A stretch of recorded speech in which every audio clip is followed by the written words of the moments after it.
So it is now week 3. I went and saw the surgeon this morning, and guess what? No surgery for me, which is great. So remember, I have a fibular ligament. Accidentally said tibia last time. That's my tibia. Fibula, I have the Weber B fracture and the syndesmosis tear, so of that anterior tibio-fibular ligament. And but thankfully, what we can see on the X-rays is, I don't know if you guys can see this. Maybe you can.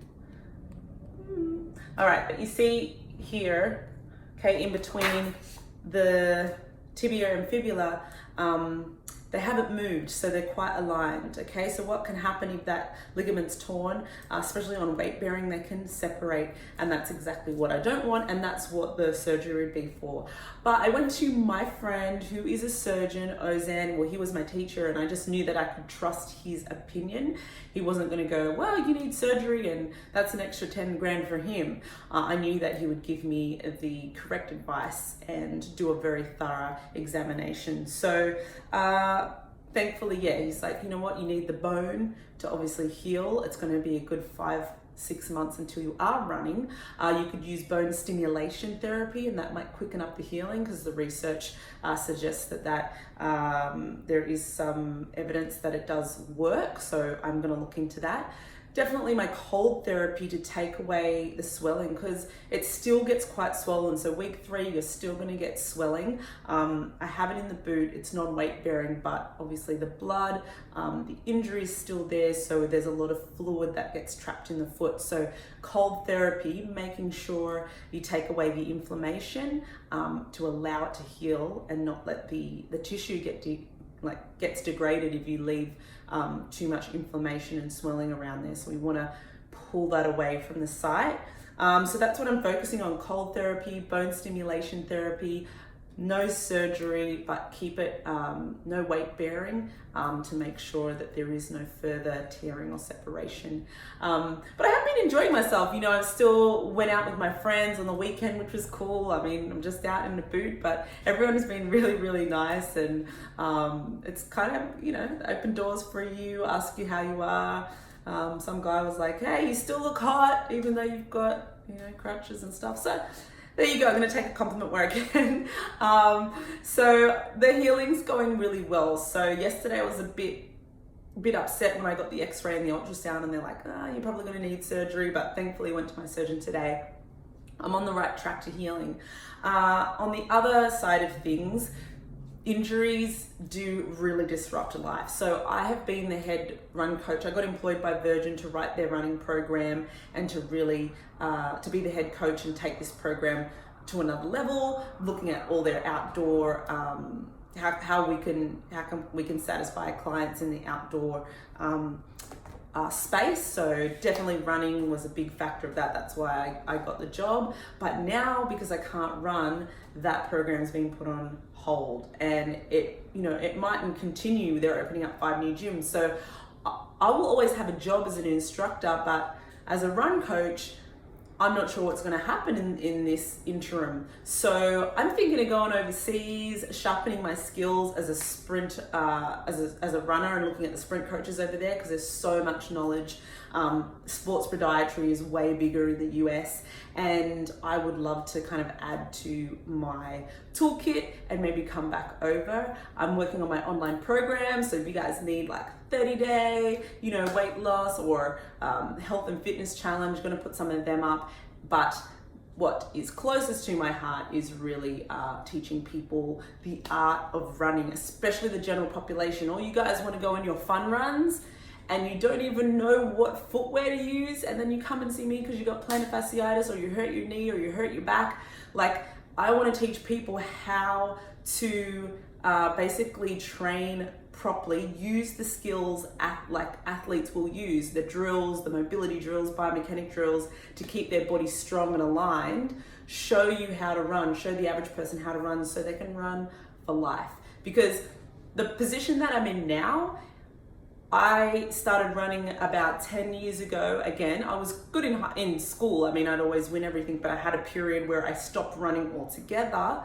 I had my son, my mum passed away, I was just really depressed, and I was like, how do I get back on track? I was unhealthy, I was watching TV all the time, and I just didn't want to do anything. I couldn't get to a gym, so when my son went to sleep, I'd run up the road. First it was 5 minutes, 10 minutes, it just increased. That gave me the momentum to want to get educated, help other people with health and fitness. I started eating better. I did my personal training certificate, my Pilates certificate, and then I was like, hey, you know what? I'm smarter than what I always thought. I'm able to do and go to university, so I did my, I wanted to be a PE teacher, so I did a health science degree, got really good grades, so I was able to branch out into a medical degree, so I did a master's in podiatric medicine. Then I, ran in Death Valley with Under Armour, came back and went on Survivor, and then landed this job with Virgin Active, and it's ruining my video. Why? There's too many ambulances around here. And it's just been like this crazy ride over the last 10 years, and I've built up all these skills, not just in, an academic way, but just in life-changing skills, and that's all started with running for me, and I've been running.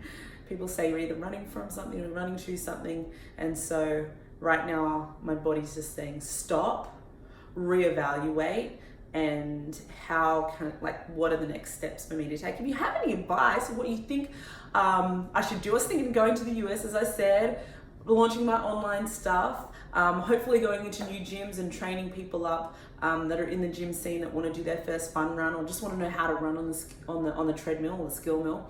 All of that is important. Not just because you're getting fit, but as you can see, it can take you on a journey just because you're starting to look after yourself. And I am, evidence of that happening. And I do truly want to change people's lives. When I went to Virgin, they're like, what do you want? And I was like, I just want a bigger audience. I want to change people's lives. I want to teach them how to run. And I was able to do that for a time period. Not to say that's never going to happen, but I am at a point now where other stuff's gonna come up. So no surgery, time on my hands, gonna spend time with my son for Christmas, which is gonna be great, and recovery, and no running for the next 5 months. But I can teach other people how to run, and I can help you guys with rehab. If you're watching this to rehab your foot, just know that by week 3, swelling does come down. You'll need to get your x-rays redone to see how the bone, where it's positioned, how it's healing, and you're going to continue to get more x-rays to make sure or an MRI, to make sure that healing process is working. And I'm going to help you with all those rehabs, with the bands, the balls, the stability stuff. That's the stuff I'm good at. So hopefully you guys are going to tune in for that. But who knows where I'll be? I might even be in Miami in like a month. I might be in rural, Queensland, doing some locum podiatry work. Or my online stuff might just go crazy, and I'll be living the laptop lifestyle. Just, like, how can you live the laptop, live in the okay, no, wait, scratch that. How can you live the life of the laptop lifestyle like me? I'm coming to you from Padelo in the middle of I don't know, I could be one of those people, or showing you my Ferraris. I'd prefer a Porsche 911 in my garage, but who knows? I've only got a month, so don't get too enthusiastic. But I'll see you soon. I'll tune back in. All right, bye.